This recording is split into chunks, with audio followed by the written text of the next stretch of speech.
राजेश एक छोटे से गांव का रहने वाला था।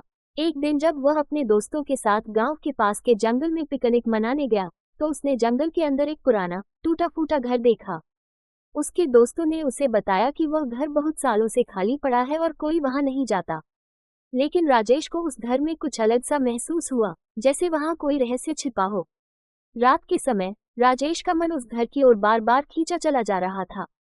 दोस्तों के साथ सोने की कोशिश करते हुए भी उसके मन में उस घर की अजीब तस्वीरें घूम रही थी। क्या वहां कोई खजाना छुपा है या फिर कोई भूत प्रेत की कहानी सच है? रात का साया। अगली रात राजेश ने तय किया कि वह अकेले उस घर की जांच करेगा। जैसे ही वह उस घर के पास पहुंचा, उसे एक हल्की सी सरसराहट सुनाई दी। वह आवाज हवा की नहीं थी, किसी के चलने की थी। राजेश ने हिम्मत जुटाई और दरवाजा खोला। अंदर गुप्त अंधेरा था, लेकिन एक कोने में हल्की सी रोशनी झिलमिला रही थी। क्या कोई वहां था? अचानक से खुला दरवाजा। जैसे ही राजेश घर के अंदर बढ़ा, दरवाजा अचानक से बंद हो गया। वह दरवाजे की तरफ भागा, लेकिन दरवाजा बंद हो चुका था। उसके शरीर में एक ठंडी सी सिहरन दौड़ गई। उसने इधर उधर देखा, लेकिन वहां कोई नहीं था। तभी उसे लगा कि उसके पीछे कोई खड़ा है। उसने मुड़कर देखा, लेकिन वहां सिर्फ एक पुरानी तस्वीर लटक रही थी।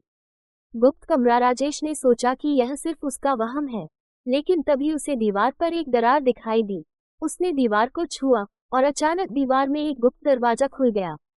दरवाजा खोलते ही राजेश को एक सीढ़ी दिखाई दी जो नीचे किसी तहखाने की ओर जाती थी। वह धीरे धीरे सीढ़ियों से नीचे उतरा। नीचे एक छोटा सा कमरा था जिसमें धूल और जाले लगे थे, लेकिन कमरे के बीचों बीच एक पुराना संदूक रखा था। संदूक का रहस्य। राजेश ने कांपते हुए उस संदूक को खोला। अंदर एक पुरानी डायरी और कुछ पुराने सिक्के थे। उसने डायरी उठाए और पढ़ना शुरू किया। वह डायरी एक पुराने राजा की थी जिसने अपने खजाने को छुपाने के लिए इस घर को बनाया था। लेकिन डायरी के आखिरी पन्ने पर एक अजीब संदेश लिखा था, जो भी इस खजाने को ढूंढेगा उसे इसकी कीमत चुकानी होगी। संदेश की सच्चाई। राजेश को पहले तो ये सब मजाक लगा, लेकिन जैसे ही उसने उस कमरे से बाहर निकलने की कोशिश की, उसे लगा कि कोई उसे देख रहा है।